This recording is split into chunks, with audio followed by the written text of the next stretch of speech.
Radio Kosova, Radio Shkupi, Radio Malizi, Pak Kufi.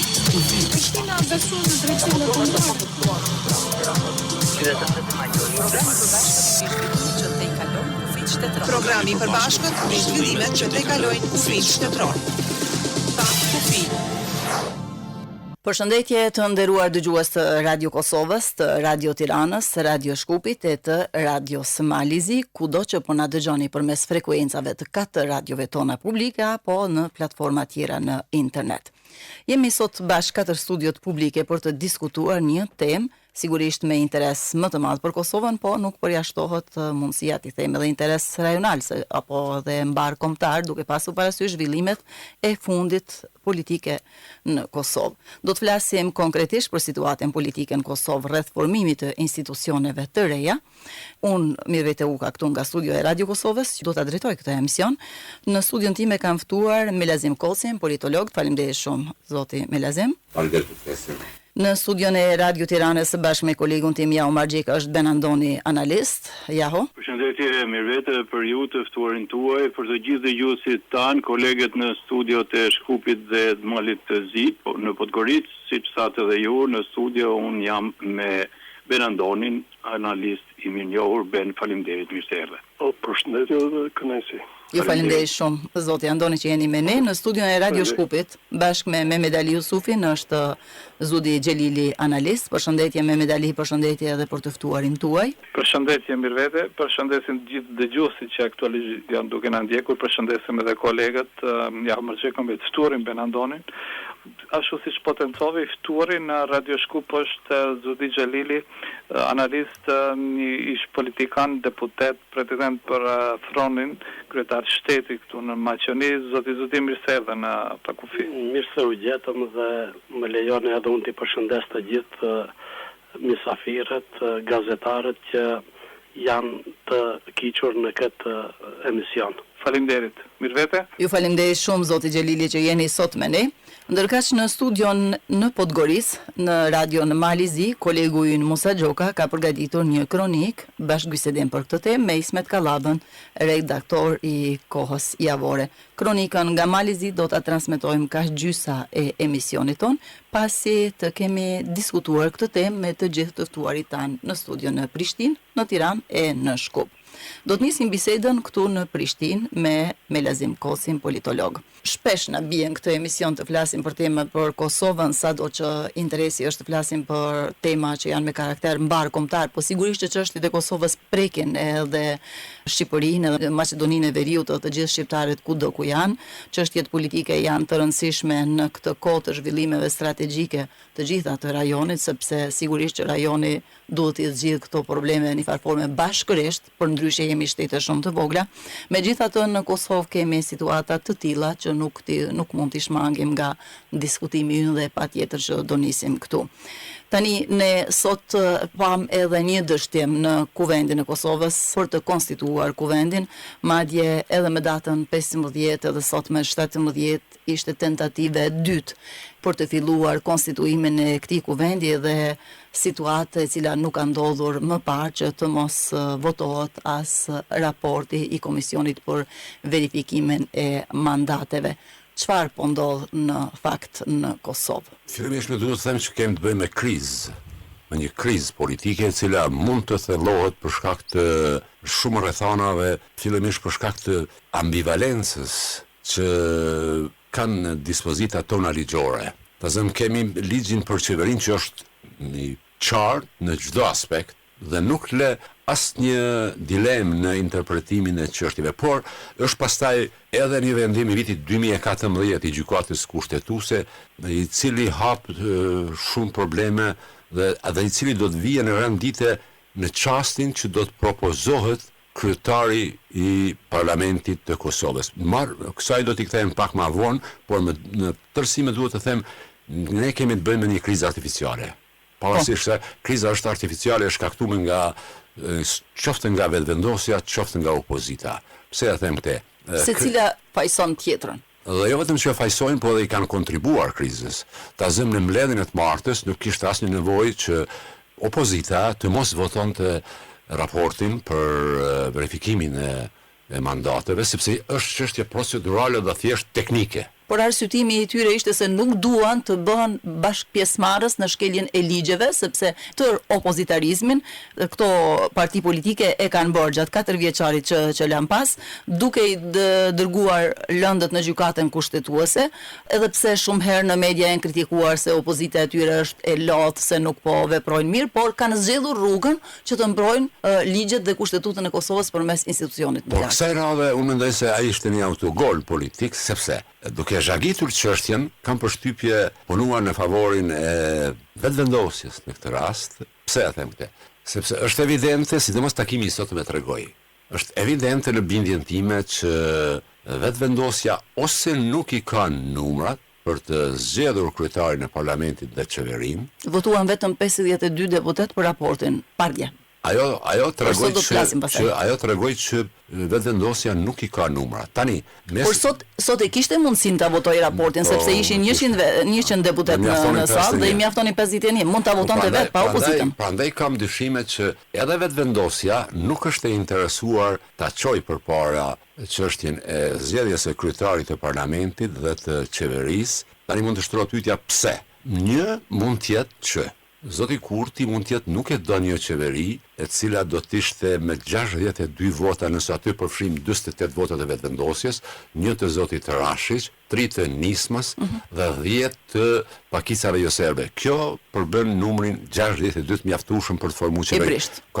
Shumë e brisht. Pse e brisht? Sepse aty do të jenë 10 deputet jo të pakicave jo serbe, shumë lehtë të cënueshëm qoftë nga faktorët e brendshëm, qoftë nga faktorët e jashtëm. Dhe përshtypja ime nga takimi i sotëm është që edhe vetëvendosjes mund të jetë që i konvenon ta zhagit çështjen, ndoshta ky është vetëm spekulim tani, nuk është ndoshta deri në verë, kur do të shpalleshin zgjedhje tjera dhe kur supozoj se me shpresën se do arrisin numrin. Ata llogarisin të rrisin numrin për shkak të pranisë së mërgjimtarëve. Ky është vetëm një supozim i imi, por po them në këtë skenar, nëse kjo qëndron, nëse është i saktë, atëherë opozita është duke u treguar shumë naive, sepse praktikisht është duke marrë pjesë me mosvotim të martën, është duke marrë pjesë në një ka rëshqitur në lojën e partisë më të madhe. Absolutisht. Po, nëse partia fituese nuk e dëshiron një qeveri të brisht me 61 apo 62 vota ku secili nga deputetët përfshirë dhe ata shqiptar, patjetër që ose në këto raste ka matematika të atilla ku secili bëhet një shantazhues ndaj qeverisë duke kërkuar favore.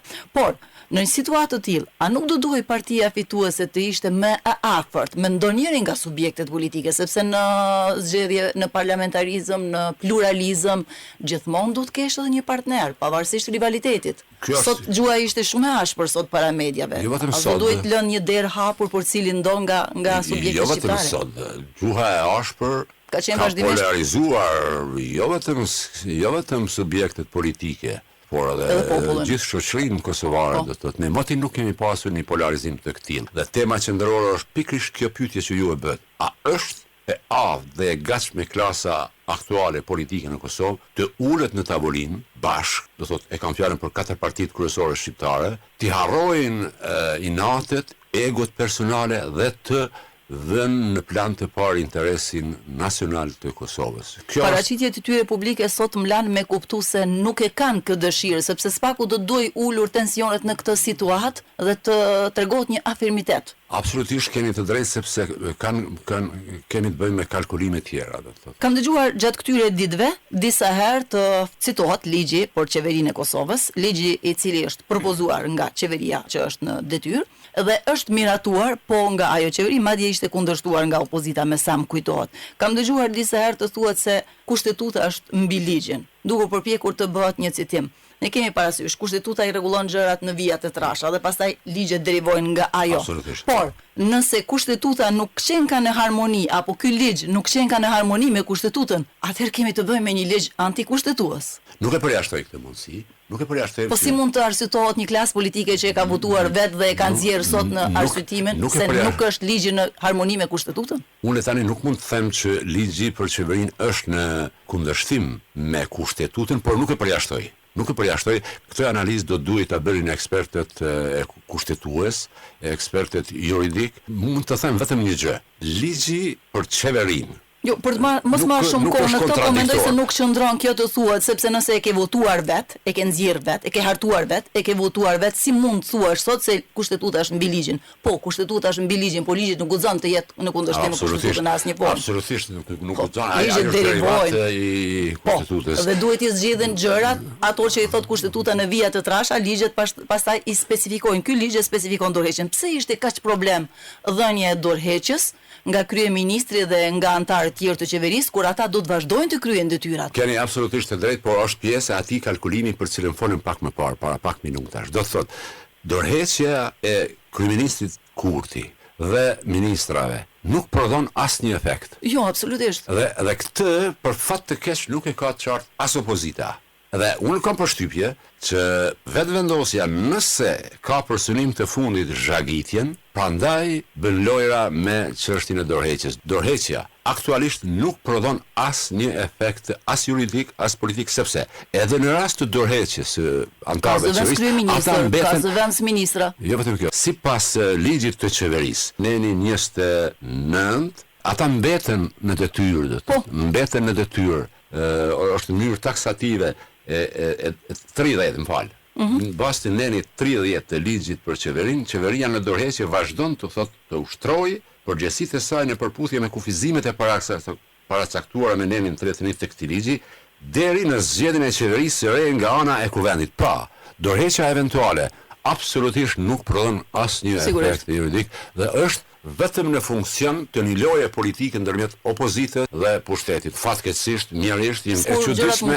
Një, pse qeveria e komplikon këtë çështje, dhe e dyta, pse opozita insiston në këtë çështje. Për faktin që nuk prodhon asnjë efekt juridik. Qeveria është në dorëheqje, qeveria është në dorëheqje ose në detyrë nga momenti kur i ka skaduar mandati, 23 mars, me momentin kur janë certifikuar. Ata kanë pasur mandat 4 vjeçar. Nga ai moment ata nuk janë më ka pushuar mandati tyre ndryshe nga herave tjera me mua më duket që insistimi i opozitës për dorëheqje është kundërproduktiv nga aspekti i interesit të tyre politik. Qartë kjo, por duke pasur parasysh se partia që ka fituar zgjedhjet në këtë rast është, si të thuash, më i madhi i shtëpisë në këtë rast dhe i bjen barra të marrë iniciativa për gjëra të tjera, edhe të krijojë një partner për të bashkëqeverisur, për të pasur një qeveri më stabile, se vendit i duhet një qeveri më stabile dhe të mos mbyllen të gjitha dyert për të gjithë subjektet politike.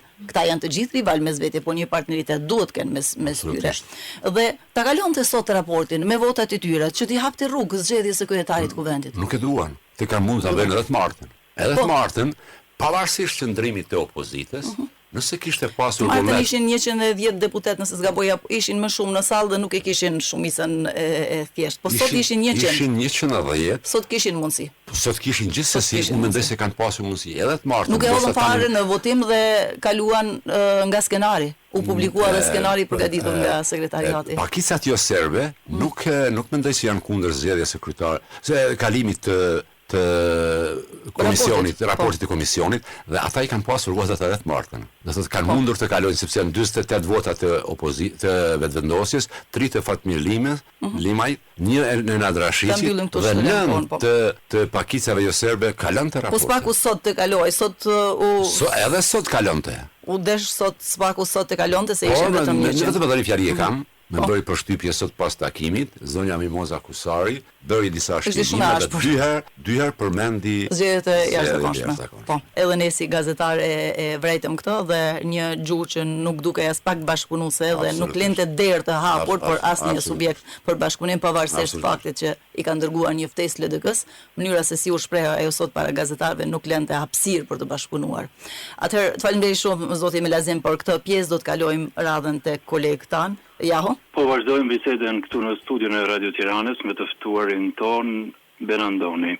Ben, tashmë situata në Parlamentin e Kosovës është e tillë, përsëri është shtyr votimi i konstituiv për të shtunën. I ftuari në Radio Kosova te kolegja Mirvete Uka, zoti Koçi, thotë që kriza është shkaktuar edhe nga partia qeverisë vetëvendosja edhe nga opozita. Si keni parë ju këto zhvillime që nga e marta deri sot në Parlamentin e Kosovës? Unë do nisëm nga precedenti shqiptar. Ne vazhdimisht kemi pasur për prasje të rregullores parlamentit, të kushtetutës tonë dhe të elementëve të tjerë.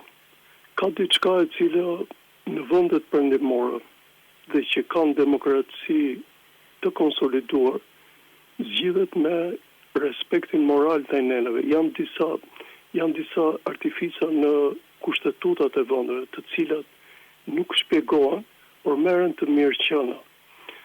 Tani, fillesën e dim gjithë. Fillesa është, besoj, pak edhe një gabim teknik i Komisionit Qendror të Zgjedhjeve në Kosovë, i cili në 27 mars certifikoi si deputet personat që në atë kombanin pozicione ekzekutive në qeverinë e Kosovës dhe në administratën e tyre. Dhe në një farë mënyrë, kjo të paktën logjikisht pinte ndesh me nenin 70 të kushtetutës.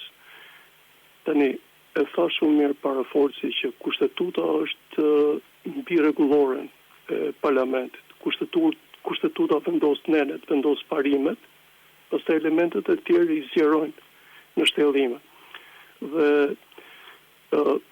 në nenin 70 kushtetutës Kosovës përcaktohet që mandati i deputetit fillon në ditën e certifikimit. Dhe një deputet nuk mban njëkohësisht edhe funksionet ekzekutive, pa edhe funksionet të administratës lartë. Certifikimi ka ndodhur më 27 mars. Certifikimi ka ndodhur, gabimi i parë është gabimi KQZ-s. Tani, problemi i madh është që në këtë artific që është krijuar, kuptohet që opozita ka të drejtë në të gjithë elementin formal të çështjes, por Kosova përballet me probleme të jashtëzakonshme që për mendimin tim fati më i madh për Kosovën në këtë moment është dollovia shumë e madhe në Serbi. Sepse Serbia gjithë problemet i ka të lidhur. Megjithatë, votoi qeverinë sot në Mosgavoj. Mirë pra, po përsëri është qeveri shumë e brishtë në Serbi, një pjesë e ministrave janë përsëri të ricikluar dhe e gjithë bota akademike dhe studentët serb pothuajse nuk e njohin këtë lloj qeverie. Tani, ka një problem në sensin që sot ishte e gjithë procedura që me ata 100 deputet që ishin të procedoj. Dhe unë mendoj që zoti Dari duhet ishte i kujdesshëm dhe duhet të dali pak nga ajo korniza e vetëvendosis. Ai është pjesë e vetëvendosis, por duhet këtë parasysh është deputeti më i vjetër dhe ka një rol në këtë moment, ka gati një rol historik. E para që po krijohet një precedent dhe e dyta, mënyra e personalitetit të tij mund të zgjidhë shumë gjëra për të ardhmen e Kosovës. E mbështes paraforcin për diçka logjike që thotë. Është e vërtet duket qartë që vetëvendosja nuk i ka numrat. Dhe të gjitha këto gjëra po bëhen për shkak sepse vetëvendosja do ta shtysë sa më shumë. Dhe më vjen keq që jo vetëm ajo kënaqësia ose jo vetëm ajo mburrje që thoshin që i kemi dhe ditën që do konstituohet kuvendi, do kemi dhe kryetarin dhe qeverinë, por nga ana tjetër krijimi i kushteve të tilla për ta zgjatur sa më shumë diçka që është artificiale. Tash kemi një problem tjetër i cili lidhet prap kushtetutën, presidentën dhe rregulloren e brendshme. Kushtetuta e Kosovës nuk parashikon 48 orë. Rregulloria e parlamentit po. Ligji i parlamentit po. Thot 48 orë, 48. Ndërkohë që presidenti e vendit, mbas një muaj, presidenti e Kosovës ka detyrë që të realizojë mbylljen e konstituimit të parlamentit Kosovës. Dhe kjo në mendimin tim shkon pastaj ka për të shkuar në dhënien e mandatit të partisë së dytë, nëse do të vazhdohet në këtë lloj mënyre.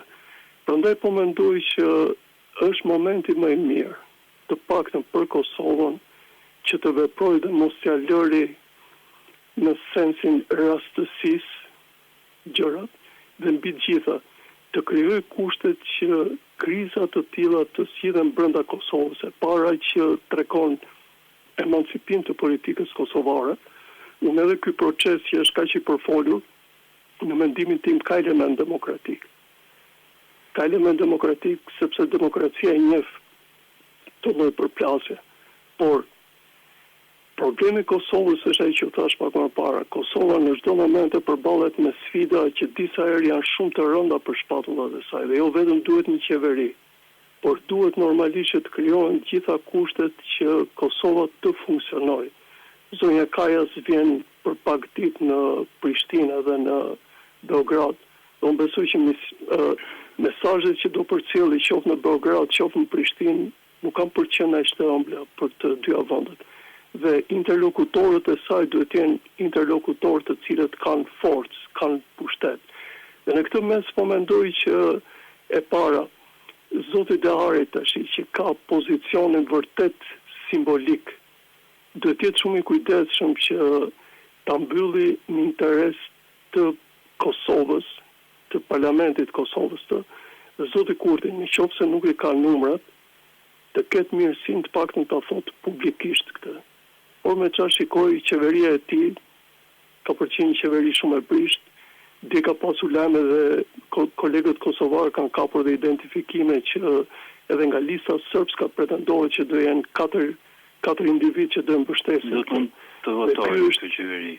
Kjo po mendoj është shqetësuese sepse partitë e vogla të minoriteteve e kanë rritur stekën aq shumë sa që Kosova dhe me kaq sa u ka liruar është jashtëzakonisht e sforcuar jo thjesht në interesat e saj, por në të ardhmen e saj, sepse ju e dini Kosova ka një nga kushtetutat më të mira për sa i përket pakicave dhe pushtetit lokal. Ben, ti kthehem pak për shkurt asaj që pse nuk ka ndodhur kjo krizë më përpara në ditën e verifikimit të mandateve, siç quhet. Qartë. Në ditën e konstituimit. Siç u thash, duket që gjithë palët e kanë ditur këtë.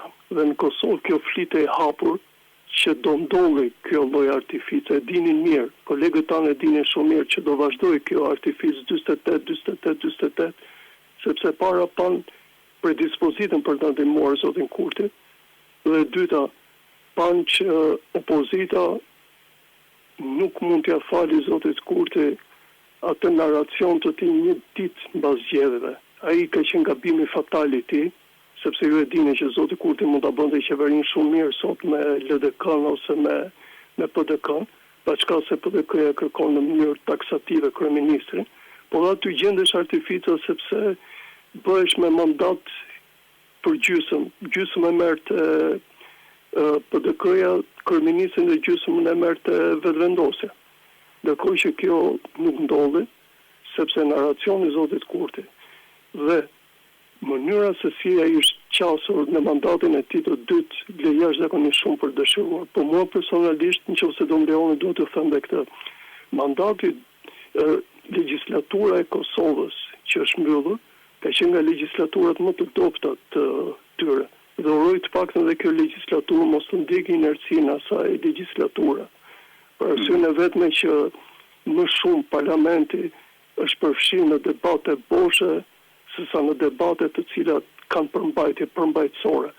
Prandaj po rrjedhin dhe këto gjëra në këto momente, sepse Kosova i ka personalitetet për të thënë gjëra reale dhe për të çuar gishtin në probleme reale.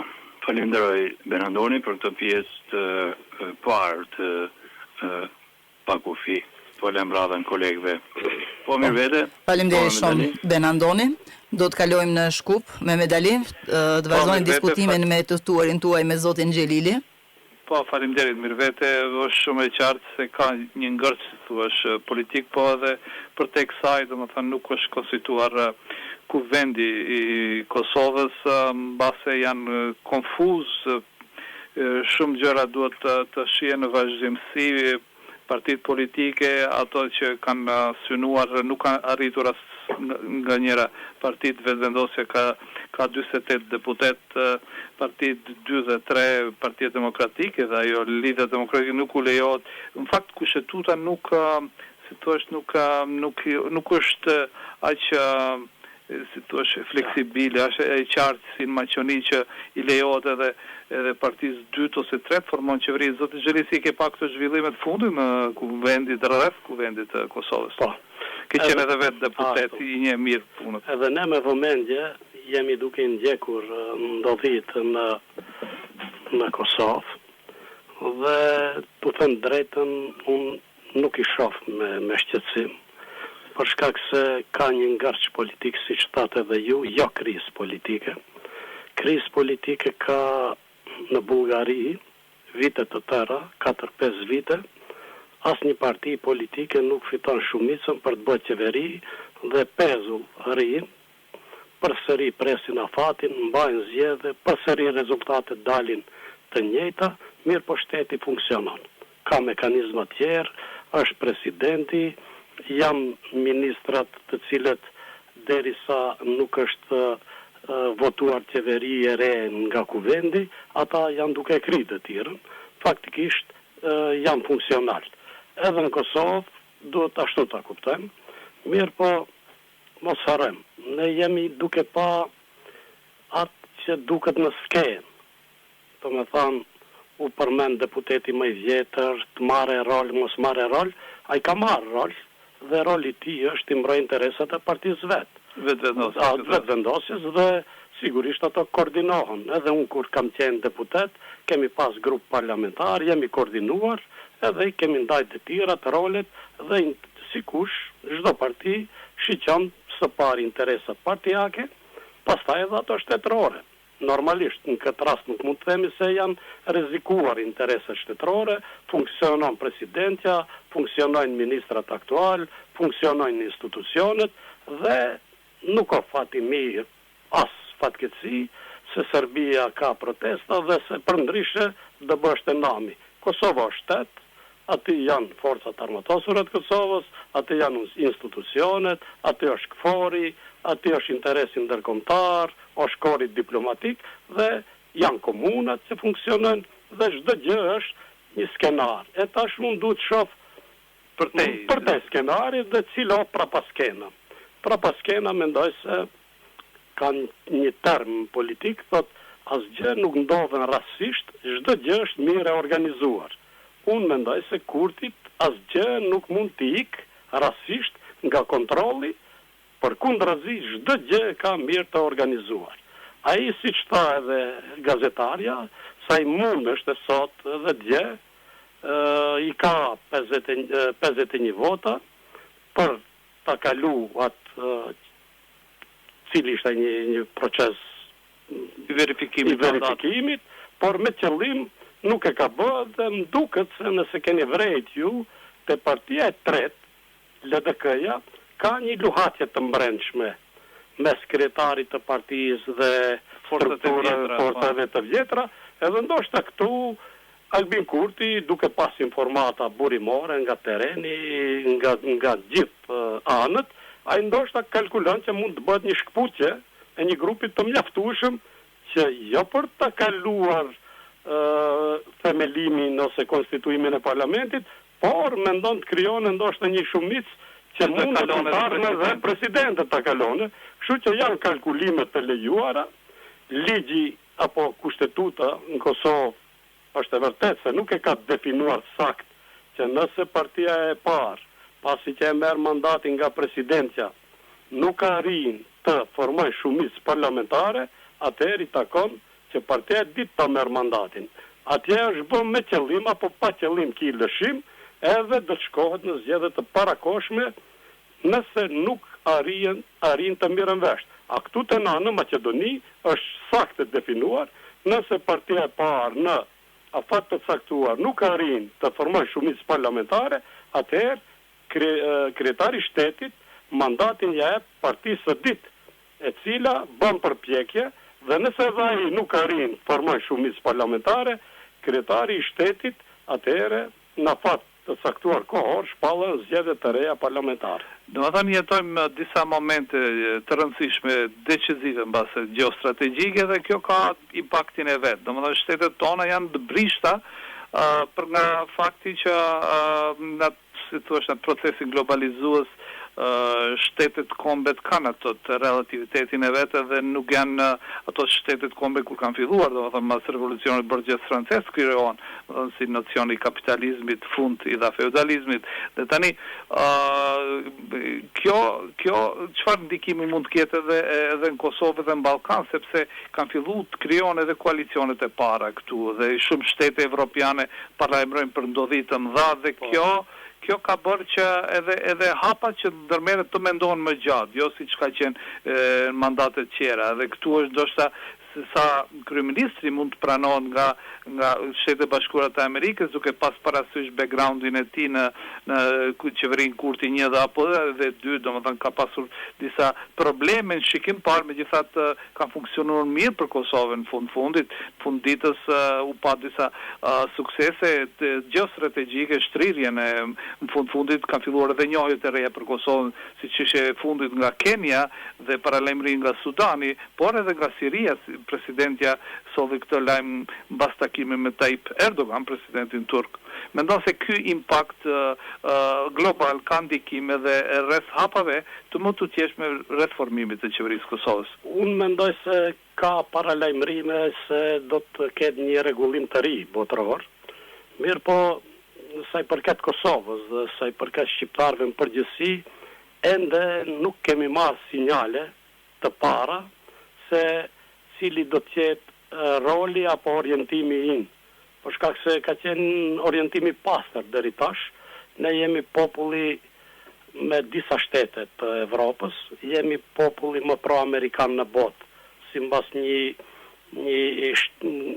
portali që kam lexuar, ishin Italia, Holanda, Britania e Madhe, Shqipëria dhe Kosova, 5 shtetet më pro-amerikane në botë. Që do të thotë në drejtim s'kemi marrë sinjale negative që mund të jetë qeveria Kurti 3 penges, nuk besoj të jetë. Do me pa në rregullimi i ri botëror që pritet, unë mendoj se për shqiptarët përsëri do të jetë i dobishëm në favor, se kemi një mbështetje të fuqishme nga disa shtete evropiane, si që janë Gjermania, Franca dhe Britania e Madhe veçanërisht, dhe kemi një përkrahje zakonisht të madhe nga Turqia, edhe kemi një përkrahje shumë të fuqishme nga Shtetet e Bashkuara të Amerikës. Dhe nuk kam indikacione se faktori politik në Kosovë është shkak që zhagitet ky proces ose ky ngërç. Mendoj do të tejkalohet. Do të tejkalohet për shkak se ka matje pulsi, ka edhe tendenca për grupime më të mëdha, ka edhe ambicje. Ndoshta Kurti në një moment mund të tregohet më zemërgjer, ta ndaj kulaçin edhe me parti tjera. Kështu që në përgjithësi ende është herët të themi se situata është për të brengos. Dhe besoj se do të kemi një zgjidhje pozitive. Faleminderit zoti. Mirëvete? Faleminderit shumë zoti Xhelili. Tani do të transmetojmë kronikën e përgatitur në studion e radios së Malizi. Kolegu ynë Musa Gjoka ka biseduar me Ismet Kallabën, redaktor i Kohës Javore. Të nderuar dëgjues, ju përshëndes nga studio e radios së Malizi. Përshëndetje për ju kolegë në Radio Tiranë, Radio Prishtinë dhe Radio Shkup, si dhe për mysafirët tuaj.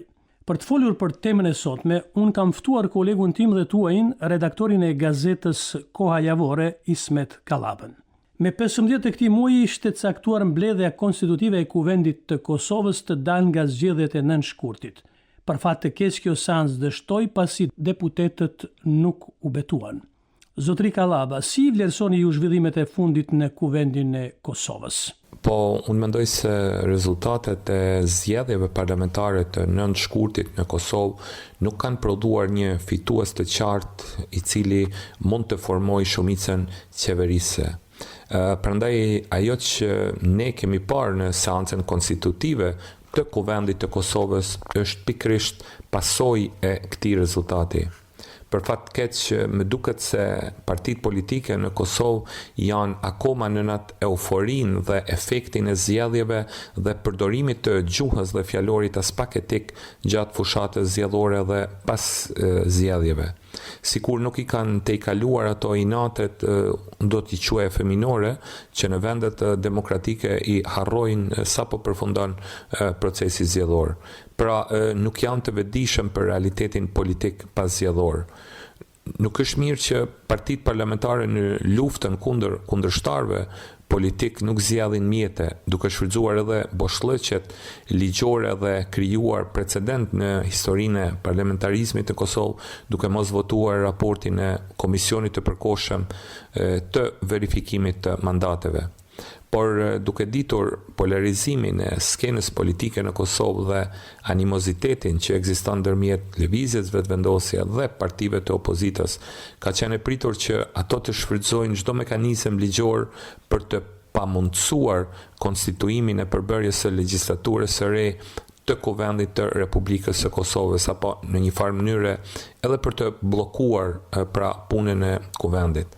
Nga ana tjetër mendoj se lëvizja vetëvendosje ka shfrytzuar këtë për të fituar pak në kohë në përpjekjet e saj për krijimin e shumicës qeverisë. Ju lutem na thoni cilat janë parashikimet tuaja për ditët në vijim. Në vazhdimin e seancës do të shohim se si do të rrjedhin gjërat. Partitë opozitare do të përpiqen sërish të pengojnë konstituimin e Kuvendit me arsyetimin e shkeljes së ligjshmërisë nga kryeministri Kurti dhe deputetët e lëvizjes vetëvendosje që vazhdojnë të mbajnë edhe postet ministrore. Megjithatë, unë jam I bindur se do të gjendet një zgjidhje, se do të zgjidhet kryetari I Kuvendit dhe organet drejtuese që parashikohen me ligj. Të paktën në këtë pikë ligji është I qartë që posti I kryetarit të Kuvendit I takon partisë që ka fituar shumicën e votave. Prandaj çdo zvarritje në këtë drejtim më duket e kotë dhe humbje kohe. Kriza institucionale nuk shkon në favor të asnjëres palë, pavarësisht interesave të momentit. Partitë politike dhe deputetët kanë përgjegjësi ndaj qytetarëve dhe që I kanë zgjedhur dhe ata nuk guxojnë që në rastin e parë që t'u jepet për shkak të interesave partijake të zhgënjejnë votuesit e tyre. Dhe në fund, a jemi më afër konstituimit të pushtetit apo zgjedhjeve të reja? Pavarësisht asaj që ka ndodhur në seancën konstitutive, unë besoj se udhëhecit politik në Kosovë do të tregojnë pjekuri politike dhe do të shmangin zgjedhjet e reja parlamentare. Unë besoj se në situatën që ndodhet, por duke pasur parasysh edhe rrethanat e përgjithshme gjeopolitike në botë, e para së gjithash raportet dhe rrezikun e përhershëm që I kanoset nga Serbia, Kosova nuk e ka luksin për zgjedhje të reja parlamentare. Për më tepër, nuk jam I sigurt se përsëritja e zgjedhjeve do të sillte ndonjë ndryshim thelbësor të rezultateve. Këtë e kanë të qartë edhe vetë partitë politike dhe udhëhecit e tyre. Faleminderit për bisedë. Vazhdojmë bisedën këtu në studion e Radio Kosovës. Zoti Koci. Do të prekim disa gjëra shkurtimisht sepse kemi kohën e shkurtër. Një situatë çfarë ndodhi tani, mos votimi I raportit të Komisionit për verifikimin e mandateve nuk ka ndodhur asnjëherë. E kemi menduar se do të ndodhë zvarritja te mos votimi I kryetarit të Kuvendit, në fakt që partia fituese nuk do ta jap fare emrin për të zvarritur, por nuk ka ndodhur as vetimi I deputetëve. Kuvendi I Kosovës nuk quhet I konstituuar pa u zgjedhur, pa u vetuar deputetët, pa u zgjedhur kryetari dhe antarët e kryesisë. Dhe në një situatë të tillë, edhe nëse do të votohej ky raport dhe do të jepej betimi, por nuk do të jepej emri I mandatarit për kryetar të Kuvendit, gjykimi I gjykatës kushtetuese nuk parasheh një kohë kur presidentja mund të marrë rolin e vet. Presidentja mund të marrë rolin e saj vetëm nëse Kuvendi konstituohet dhe vetëm 30 ditë pas këtij konstituimi partia fituese nuk arrin të bëjë qeverinë. Në një situatë të tillë, as presidentja, që është I vetmi institucion me kompetenca të plota aktualisht, nuk ka një afat të saktuar, një momentum ku do të mund të ndërhynte. Atëherë, si do bëhet zgjidhja, sepse ajo nuk e ka as të drejtën e quarjes së vendit në zgjidhje të jashtëzakonshme, nuk e parasheh kushtetuta një situatë të tillë. A do duhej në fakt tani të kryej ndonjë veprim që ta vënë në lëvizje gjykatën kushtetuese, sepse gjykata kushtetuese nuk vepron ex officio, por duhet të ketë një materie për të shqyrtuar, por çfarë mund të ndodhë duke pasur parasysh vakumin tjetër që na pret. Ju shpjeguat shumë mirë. Dëgjova bashkëbiseduesit nga qendrat, nga Tirana dhe Shkupit, një shpjegim i shkurtër për. Po kemi parasysh ne jetojmë në Kosovë dhe jemi të thirrur për të njohur më mirë. Nuk ka problem në procedurat për zgjedhjen e qeverisë. Nëse arrihet deri aty, nëse zgjedhet kryetari i vetëm nëse parlamentit, konstituohet kuvendi. Pastaj është çdo gjë e qartë. I jepet partisë së parë. Nëse partia e parë nuk arrin të bëjë qeverinë, i jepet partisë së dytë. Në fakt, kushdo që ka 61 numra. Kushdo që dëshmon që ka 61 vota. Por kjo ndodh vetëm 30 ditë pas konstituimit. Nuk ka probleme në sistemin ton politik. Problemin e kemi tek kryetari i parlamentit. Kjo është duke ndodhur sot dhe të martën kjo risi. Dhe edhe mendoj që është më shumë çështje tekeve dhe egoizmave, mos them edhe naivitetit të klasës politike. Por nuk jemi në gjendje ta parashikoj, besoj që verifikimi i mandateve megjithatë do të bëhet, por pastaj do të kemë atë që ju thatë, problemi tjetër, ajo është problem real. Sipas vendimit të gjykatës kushtetuese të vitit 2014, vetëm partia e parë ka drejt të propozojë kryetarin e parlamentit. Nuk ka një limit deri kur, më të kjo. Do të thotë, ajo mund të shkojë praktikisht deri në pafundësi ose deri te reagimi. Aty presidenti është krejtësisht e pafuqishme. Ka vetëm një mundësi që grupet parlamentare, ose edhe presidentja, nëse zhagitet shumë ajo çështje, atë çështje ta dërgojnë në gjykatën kushtetuese dhe gjykata kushtetuese ta vlerësojë se si të veprohet. Por duhet të veprohet diçka, edhe për të dërguar gjykata, duhet të ketë një materie. Duhet të kryhet një veprim politik në kuvendin e Kosovës. Mund të fakti që përsëritet disa herë refuzimi për të propozuar kryetarin e parlamentit. Unë nuk e përjashtem mundësinë, pra, që pasi të bëhet verifikimi i deputetëve, të hasim në refuzim të vetëvendosjes nëse synojnë zhagitjen, kjo po them kushtimisht, nëse ata nuk e propozojnë kryetarin e parlamentit, ata nuk kanë limit kohor. Mund të zhagisin me muaj, sepse kjo po them, kjo çështje është zgjidhur në formë jo fatlume, në formë fatkeqe me vendimin e gjykatës kushtetuese të vitit 2014. Ai nuk është vendim demokratik, nuk ka lidhje me frymën demokratike, sepse është absurde që një partia e parë është e drejtë që ta ketë drejtën e propozimit, por do duhet kishte limit kohor. Sigurisht. Deri kur sa është ai limit kohor për të zgjedhur kryetarin e parlamentit dhe pastaj t'i kalohet partisë së dytë. Prandaj, për faktin që nuk ka limit kohor, unë pres blokadë tjetër dhe më të madhe dhe më të gjatë në rastin e propozimit të kryetarit të parlamentit. Sa është rrezikshme kjo për Kosovën, zoti Kosov?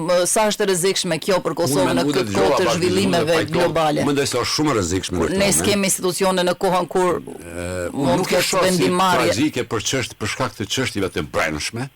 Nuk e shoh problem. Jo, nuk flas për çështjet e brendshme asun, kemi parasysh problemin e Kosovës, subjektivitetin e saj ndërkombëtar. Por kjo në zhagitja eventuale rreziku që Kosova të ballafaqohet me 3-4 parë zgjedhje. Të një pas njerëzve. Zgjedhjet qëndron, ta them kushtimisht në sport kombëtar. Kemi zgjedhje lokale në vjeç. Kemi çështjen e presidentit vitin e ardhshëm. Dhe kemi rrezik pra të kemi 3-4 zgjedhje brenda gjatë 18 muajve. Unë mendoj se kjo do të ishte vakum i rrezikshëm, vakum institucional dhe politik dhe shumë i rrezikshëm për Kosovën, sepse Kosova nuk e ka të rrumbullaksuar çështjen e shtetësisë. Ne nuk kemi ulse në Kombet e Bashkuara, ne jemi shtet i lëndueshëm, do të thotë. Nuk përjashtohet mundësia edhe siguria e Kosovës varet nga forcat ndërkombëtare. Absolutisht. Unë por besoj në arsyeën e klasës tonë politike që në një moment caktuar ta shohin të harrojnë interesat personale, partijake dhe të ulen në një tavolinë dhe të gjejnë një zgjidhje. Nëse nuk mund të bëjnë një qeveri të unitetit kombëtar, nëse nuk kanë forcë ta bëjnë një gjë të tillë, atëherë spaku tulen dhe të merren vesh të bëjnë një program politik me 2-3 pika që kanë të bëjnë me dialogun dhe raportin me aleatët. Spaku këto dy çështje të arrijnë një konsenzus minimal në mënyrë që në të kundërtën Kosova do të bllokohet. Kosova do të jetë në një vakum institucional dhe fatkeqësisht aleatët tanë faktori ndërkombëtar nuk do të ketë me këtë komunikojë. Zoti Koci, në këtë situatë shpesh po e themi këtë që duhet të ulën të gjejë një zgjidhje për të gjithë. Kush mund ta bëj këtë? Kush mund t'i ul bashk liderët tanë? Nuk ka mbetur në Kosovë asnjë individ dhe asnjë institucion që të ketë tamam rolin unifikues. Presidenca e ka atë sipas kushtetutës dhe ligjit për presidentin e vendit, por duket se nuk shndron mirë me qeverinë e Kosovës kohëve të fundit. Kush është autoriteti që mund ta bëj këtë ndër shqiptar? Tani, këtu është tani që është ju ashtruar. Sepse dikush duhet ta marrë iniciativën, po duhet ta ketë edhe autoritetin. Deri më tani ne jemi rritur me ndërmjetësimin dhe ndërhyrjet e faktorëve. Me gjas po na mungon. Dhe kësaj radhe është duke munguar fakt. Fatkeqësisht. Nuk është mirë që ne të kërkojmë ndërhyrjen e tuajve, sepse do duhet ishim të pjekur që në fund vetë të formojmë institucionet. Dhe nëse duhet sërish ndërhyrje e faktorëve të jashtëm, ky do të jetë një handicap për Kosovën, sepse tregon që edhe 26 vite pas çlirimit ne ende nuk jemi të pjekur, ende nuk jemi të aftë, as të gatshëm, nuk kemi vullnet politik për të krijuar institucione. Treguam pa aftësinë. Zoti Koci, faleminderit shumë që ishe pjesë e emisionit Pa Kufi. Kjo temë për neve në Kosovë do të zgjasë dhe do ta diskutojmë edhe në emisione tjera të Radio Kosovës, por tani do lëm radhën edhe bashkëbiseduesve në Tiranë dhe në Shkup të thonë edhe ata fjalën e tyre të fundit. Jaho? Po, faleminderit mirëvete. Vazhdojmë bisedën këtu në Tiranë, në Radio Tirana me Ben Andonin. Ben pas të gjithë këtyre argumentave, kundër argumentave që u thanë diskutimeve në studiot tona, çfarë të vjen si një konkluzion, a shef një dritë për ta zgjidhur këtë jo krizë, siç tha me të drejtë i ftuari në Radio Shkupi, ndoshta po një handicap në këtë rast, domethënë, i cili mund të shmangej, si që tha deri tani, por a mos dikush apo don të përfitoj diçka, apo si është me hollësisht këtë situatë? Dhe si mund të shkohet deri tek zgjidhja? Dakor. Rasti bullgar që u morë me të drejtë nga kolegu i Maqedonisë është një rast krejt tjetër, sepse kemi të bërë me një formim politik që është shumë larg Kosovës dhe shumë larg Shqipërisë. Dhe të paktën zgjedhjet edhe në rrethana të tjera. Jo, që në rrethana të tjera në kuptimin e pozicionit të Bullgarisë si shtet. Po flasim gjë tjetër. Të bëhen 4 zgjedhje saç kanë bërë ata në pak vite, tregon realisht që ke një formim të mirë politik dhe një demokracinë shumë të tepër se ne. Pa çka se Bullgaria nuk ka ndonjë standard që të themi të krahasueshëm me vende të tjera. Po të kthejmë Kosovës, ju thash diçka pak më përpara. Kosova ka fatin e madh që Serbia është në anarki. Sepse Kosova në këto momente dhe në momentet e vështira nxjerr gjithmonë problemet e antropologjisë politike shqiptare.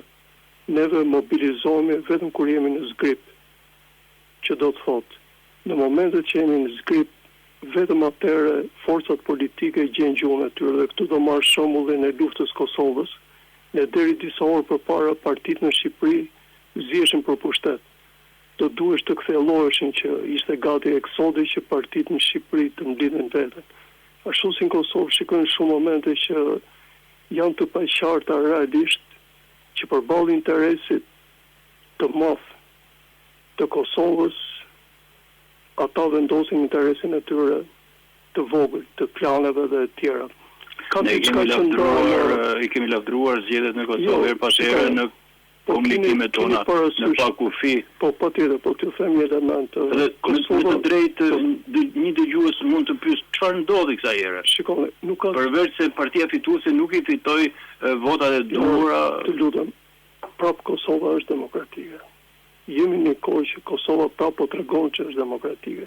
Problemi jonë është atë që ne duam të gjithë është që Kosova të ngutet për krijimin e institucioneve, sepse nuk e ka këtë luks.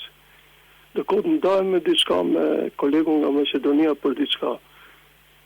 Në këtë moment për zotin Deari është pozicioni më i madh i jetës ti.